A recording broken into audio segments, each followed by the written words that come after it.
अब देखे ना, सहाबा किराम के खिलाफ बात करना ये फितना है, अहले बैत के खिलाफ बात करना फितना है, नबी पाक के खिलाफ बात करना ये फितना है, हुजूर के मीलाद के झंडे झंडियां लाइटें अब लग गई देख के जलना सड़ना, इनके खिलाफ तकरीरें करना, कुत्ते की तरह भौंकना ये फितना है। ये सब फितने हैं भाई। अब कई कीड़े मकोड़े निकल के आ जाएंगे जी मीलाद नहीं होना चाहिए, हालांकि वो फितने बाज हैं। हालांकि जब खुद पैदा हुए थे तो ओदी मां ने पता नहीं किनियां खुशियां मनाइयां सन उस गोले दी हैं। हालांकि बगैर चूही दे मुंह वर्गा जो पैदा होया ना, एक कराची का कुत्ता भौंकिया मैं ता आदा पिया, वो मौलवी अपने आप को कहता, सुना है आपने, वो बेगैरत कहता है हुई हुई हो, उसने पता नहीं क्या कुछ बका है। हालांकि शक्ल देखो चंगे बांदर वर्गी शक्ल, इन्हें चंगे बांदर वर्गी, भौंकता है हुजूर के मीलाद को और कहता है कि ये मीलाद के बारे में मैं हमारी जबान साथ नहीं देती, हम आपको क्या बताएं। ये कितने गलीज और कमीने लोग हैं जो हुजूर की खुशी आमद की सिर्फ याद करना है, सिर्फ याद कि इस टाइम हुजूर आए थे, उन्होंने हमें याद किया था तो हम भी हुजूर पर दरूद सलाम पढ़ लेते हैं। भाई ये मसला है, ये लोगों से बर्दाश्त नहीं हो रहा। समझ आ रही मेरी बात? और मौलवी है मिंबर पे बैठता है, लानत ऐसे लोगों पर। समझ आ रही है? ये होते हैं फितना परवर मौलवी। ये याद रख लीजिए, फितना सबसे बुरी चीज है, लेकिन सबसे गंदा फितना वो है जिसको मौलवी खड़ा करता है। और तवज्जो है ना,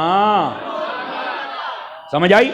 और ये बाज़ उलमा ने इस बात की तशरीह फरमाई, फरमाया खियारुकुम खियारुल खल्क खियारुल उलमा, शिरारुल खल्क शिरारुल उलमा। फरमाया कायनात की बेहतरीन मखलूक वो अच्छे उलमा हैं और कायनात की बदतरीन मखलूक वो गंदे उलमा हैं। इसका मतलब है मौलवियां दी दो किस्मत हैं ना। समझ आई ना? इस वास्ते मैं मौलवियां ते पीरां दी थोड़ी जी धूड़ छंडदा हूं ना, वे एक ताज कंपनी दे नहीं, इन्हां दी भी इस्लाह होने वाली है। वो जो नहीं फरमा रहे आप हजरात, तो इस्लाह होनी चाहिए, सब तबकों की होनी चाहिए। जिसमें जो गलती है मुझ में भी है तो हमें दूर करनी चाहिए। इसका क्या मतलब है हम यहां बैठ गए तो हमें छुट्टी है? नो, हमसे भी पूछा जाएगा मेरे अजीज। तो इस वास्ते उसने बड़ी बकवासात की हैं। तो ये फितना है, कौम इकट्ठी है और ये इसको बड़ी तकलीफ हो रही है इस शैतान के बच्चे को।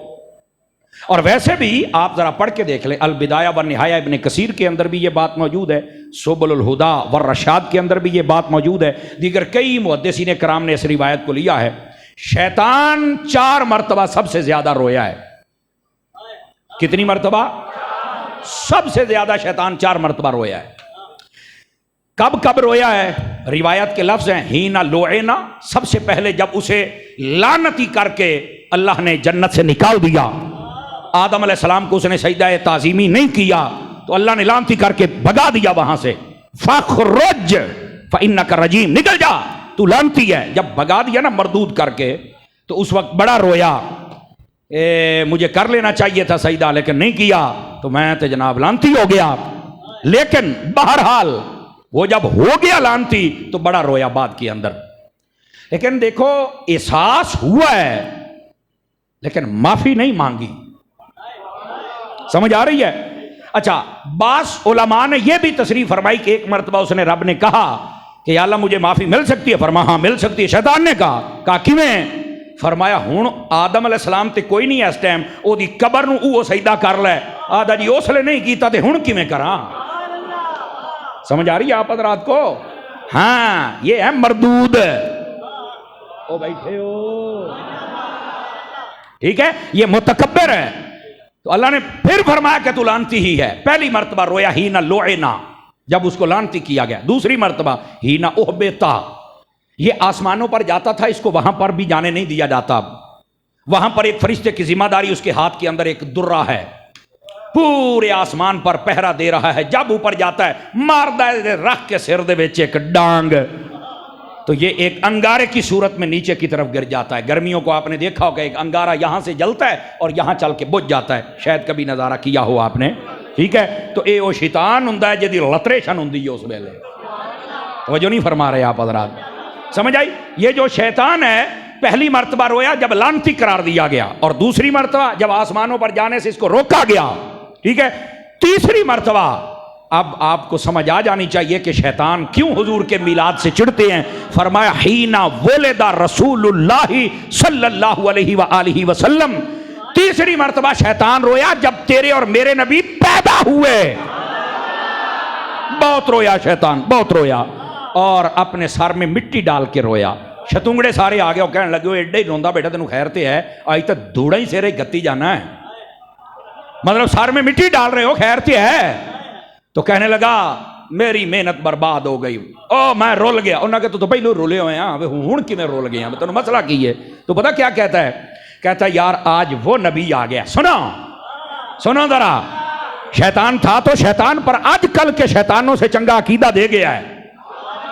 था शैतान, लेकिन शैतान शैतान होता है, बात वो बता गया, लेकिन समझ इन शैतानों को भी नहीं आ रही। वो कहने लगा कि आज वो नबी पैदा हो गया है जिसके सदके में अल्लाह ताला इसकी उम्मत की शफाअत फरमा के जन्नत अता फरमा देगा। इतना परेशान हुआ ये।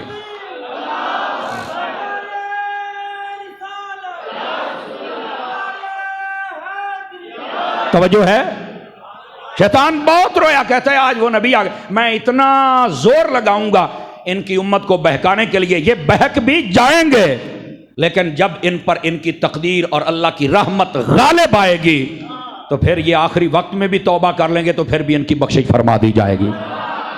और फिर अगर थोड़े बहुत गुनाह ले भी गए तो क़यामत वाले दिहाड़े हजूर ने सिर सजदे च रखना है, ते चुकना ही उस वेले है जिले सारे बख्शे गए।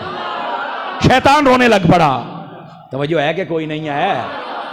3 मौके हो गए, पहला जब लानती किया गया तो रोया, दूसरा जब आसमानों से रोका गया तो रोया, तीसरा जब हुजूर पैदा हुए, हुजूर की विलादत का दिन आया तो बहुत रोया। आजकल जिनको विलादत के दिन पर बड़ी मिर्ची लगती है और बड़ी तकलीफ होती है, मैं क्या शजरा नसब तलाश करो के दे पुत्र हो। क्यों जी, खुदा का खौफ करो, जालिमो हया करो। शैतान रोया था, तुम कौन हो? समझ आ रही है? और चौथा मकाम कौन सा था जब शैतान सबसे ज्यादा रोया? फरमाया हीना उनज़िलतिल फातिहा, तो फरमाया जिस दिन अल्लाह ने सूरतुल फातिहा अल्हम्दुलिल्लाहि रब्बिल आलमीन इस सूरत को नाजिल किया तो शैतान फिर बहुत रोया। शतुंगड़े फिर आ गए और शतुंगड़े कहने लगे ओए पूरा कुरान नाजिल हुंदा पिया ते तेरी हाल हाल नहीं सुनी।